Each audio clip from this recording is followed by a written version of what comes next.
जय माँ विंध्यवासिनी, सनातन धर्म की जय। हर हर महादेव। श्रोता बंधु, एक ऐसे मंदिर की अद्भुत कथा लेकर आया हूँ जहाँ देवी आज भी अपने साक्षात रूप में विराजमान है। यह एक ऐसा धाम है जहाँ हर रात एक रहस्यमयी घटना घटती है, जहाँ भक्तों की अधूरी मनोकामनाएं पल भर में पूरी हो जाती है, जहाँ पर्वत, नदी और आकाश सब कुछ एक ही देवी के आदेश पर चलते हैं। वो है माँ विंध्यवासिनी का अद्भुत मंदिर, वह धाम जो द्वापर युग से ही अस्तित्व में है। यहाँ पर योग माया ने कंस से बचकर आश्रय लिया। यहाँ देवी केवल मूर्ति नहीं बल्कि जागृत शक्ति के रूप में विराजमान है। जय माँ योग माया। श्रोता बंधु, मैं पंडित गोपाल जी तिवारी सत्य सनातन ज्ञान संगम चैनल से माँ विंध्यवासिनी के चरणों में नमन करते हुए चैनल पर समस्त श्रोता बंधुओं का स्वागत करता हूँ। हमारा प्रयास धार्मिक कथाओं को जन जन तक पहुँचाना है। सनातन धर्म की जय। श्रोता बंधु, विंध्याचल पर्वत की गोद में पवित्र गंगा नदी के किनारे बसी माँ विंध्यवासिनी महालक्ष्मी महामाया, वही आदि शक्ति विंध्याचल में विराजमान हुई। उसी शक्ति को हम माँ विंध्यवासिनी के नाम से जानते हैं। प्रजापति ब्रह्मा जी ने सृष्टि की रचना करने से पहले इन्हीं महामाया की साधना की थी। श्रीमद् भागवत के अनुसार जैसे ही श्री कृष्ण प्रकट हुए वैसे ही योग माया भी अवतरित हुई। कंस ने जिसे नवजात कन्या समझ मारना चाहा, वह उसकी पकड़ से छूटकर आकाश में उद्दीप्त हो हंसकर बोली, अरे पापी, तुझे मारने वाला कहीं और जन्म ले चुका है। फिर दिशाओं को चिरती हुई पहुंची अपने निवास विंध्य पर्वत पर। आज माँ विंध्यवासिनी का धाम है। कथा के अनुसार कभी विंध्य पर्वत को अपने वैभव पर गर्व हुआ। वह इतना ऊंचा उठ गया कि सूर्य का मार्ग रुकने लगा।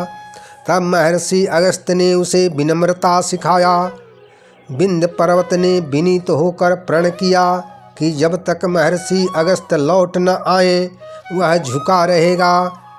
उसी संतुलन का स्तंभ है यहाँ की अधिष्ठात्री माँ विंध्यवासिनी, यानी वह पर्वत, वहाँ की हवा, वहाँ की नदी सब माँ विंध्यवासिनी के अनुशासन में, माँ की करुणा में, माँ की आभा मंडल में प्रतिष्ठित है। गंगा नदी की धारा मंदिर के किनारे किनारे प्रवाहित होती रहती है। सनातन परंपरा में इसे सिद्धपीठ कहा जाता है, जागृति स्थान, जहाँ आवाहन और प्रतिफल के बीच विलंब नहीं होता। भक्त कहते हैं यहाँ माँ मनोकामना पूर्ति के रूप में सुनी जाती है। कोई संतान सुख मांगता है, कोई नवजीवन का द्वार, कोई रोग के बंधन से मुक्ति चाहता है, कोई बस एक शांत मन मांगता है। हर मांग की डोर इसी मंदिर की ओर खींची चली आती है और जो भी सच्चे मन से मांगा जाए वो इस मंदिर की दहलीज पर पूरी होती है। विंध्याचल की एक विशेष परंपरा त्रिकोण यात्रा है। यहाँ की धुरी माँ विंध्यवासिनी है, दूसरी अष्टभुजा देवी, तीसरी काली खोह, एक गरिमामयी रहस्यमयी गुफामयी स्थान। मान्यता के अनुसार इन तीनों के दर्शन पूर्ण कर लेने से साधना की परिधि पूर्ण होती है। रात के किसी पहर जब हवा थोड़ी ठंडी और नदी कुछ शांत होती है तो काली खोह के आसपास दीपक की लौ में देवी के घूंघट से कंपन का आभास होता है। यहाँ के पुजारी मुस्कराते हुए कहते हैं कि माँ जाग रही है।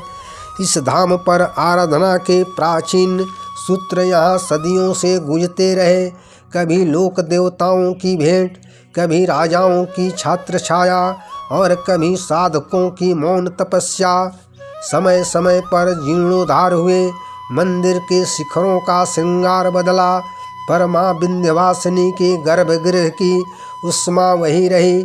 माँ विंध्यवासिनी का धाम तो मानो स्मृतियों की राजधानी है। इस धाम पर कर्म और कृपा का मेल होता है। यहाँ शरीर से साधना होती है और आशीर्वाद मन थाम लेता है। यहाँ कजरी के गीत की धुन यहाँ के पहाड़ियों से टकराकर जब इस धाम पर लौटती है तो उसमें देवी के चरणों की धुन घुल जाती है। इस धाम पर नवरात्रि के समय का दृश्य तो निराला होता है। रंग बिरंगी चुनरी, माथे पर रोरी की लकीर, लाखों श्रद्धालु और माँ के जयकारे जो पत्थर को भी पिघला दें। आरती के समय दीपों की कतारें जब गंगा के घाटों पर उतरती है तब लगता है कि गंगा में आकाश से तारे उतर गए हों। यह केवल उत्सव नहीं, ये सामूहिक श्रद्धा का मिलन है जिसमें किसी का नाम नहीं पूछा जाता बल्कि माँ विंध्यवासिनी का नाम लिया जाता है। सनातन परंपरा में मणिद्वीप को आदि शक्ति का परम धाम माना जाता है, जहाँ से शक्ति की तरंगे पूरे ब्रह्मांड में फैलती है।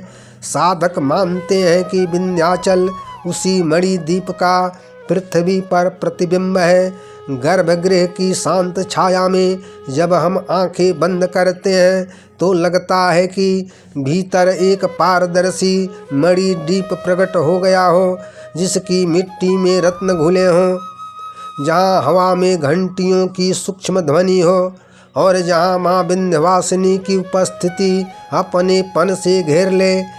यह रहस्य तर्क से परे है पर अनुभव के बहुत पास है और यही धर्म का परम सत्य भी है। यहाँ का नित्य अनुष्ठान अत्यंत स्नेहमयी परंपराओं से सजा है। देवी के भोग में अमृत सा मीठा प्रसाद, श्रृंगार में सिंदूर की रेखाएं, चांदी के छत्र, चूड़ियाँ और लाल चुंदरी जो हर भक्त के अंदर एक विश्वास पैदा कर देती है। आरती के समय जब पुजारी की कोमल ध्वनि सर्वमंगल मांगल्ये शिवे सर्वार्थ साधिके शरण्ये त्र्यंबके गौरी नारायणी नमस्तुते का उच्चारण निकलता है तो लगता है किसी ने मन पर रखे सारे बोझ एक एक करके हल्के कर दिए। यहाँ आने वाले भक्त अक्सर कहते हैं दर्शन तो कुछ पल के थे पर जो शांति मिली वह कई महीनों तक साथ रही। विंध्याचल की पावन भूमि पर जब माँ अष्टभुजा की तरफ जाते हैं, यहाँ पर देवी शस्त्र धारिणी है, सुरक्षा और साहस की प्रतिमूर्ति।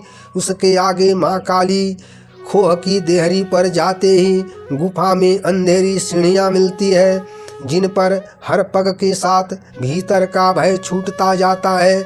माँ काली का यह गंभीर गौरवपूर्ण रूप मन के सबसे गहरे अंधेरे को रोशन कर देता है। जब यह त्रिकोण यात्रा पूर्ण होती है तो साधक के भीतर एक वृत्त बनता है, एक पूर्णता संपन्न होती है जिसमें क्षमा भी है, कृतज्ञता भी और एक नई शुरुआत का साहस भी मिलता है। यह धाम अनेकों बार नवनिर्मित हुआ पर माँ का तत्व ही रहा, जागृति। अकाल के समय जब खेत सूख गए, नदियों का पानी सूखने लगा, विपदा के समय भी मंदिर के दीप जलते रहे।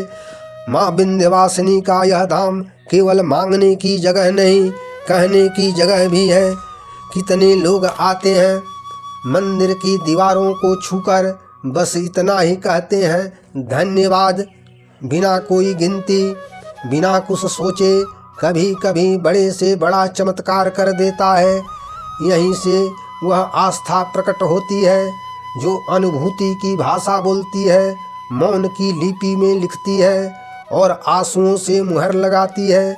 नवरात्रि की 9 रातें, पहली शाम जब पहला दीप जलता है, दूसरी शाम जब भीड़ बढ़ती है, तीसरी चौथी शाम जब सड़कों पर आवाजाही का समंदर उमड़ पड़ता है, पांचवी छठी शाम जब ढोल नगाड़े हवा की धड़कनों की तरह बजते हैं, सातवीं आठवीं शाम श्रृंगार का शिखर होता है और 9वीं रात जब 9 दिनों का संकल्प एक अनुभूति में बदल जाता है, किसी का व्रत पूर्ण होता है, किसी की मन्नत बनती है और किसी की आंखों में वह विश्वास बस जाता है जो अगले साल उसे यहीं खींच लाता है।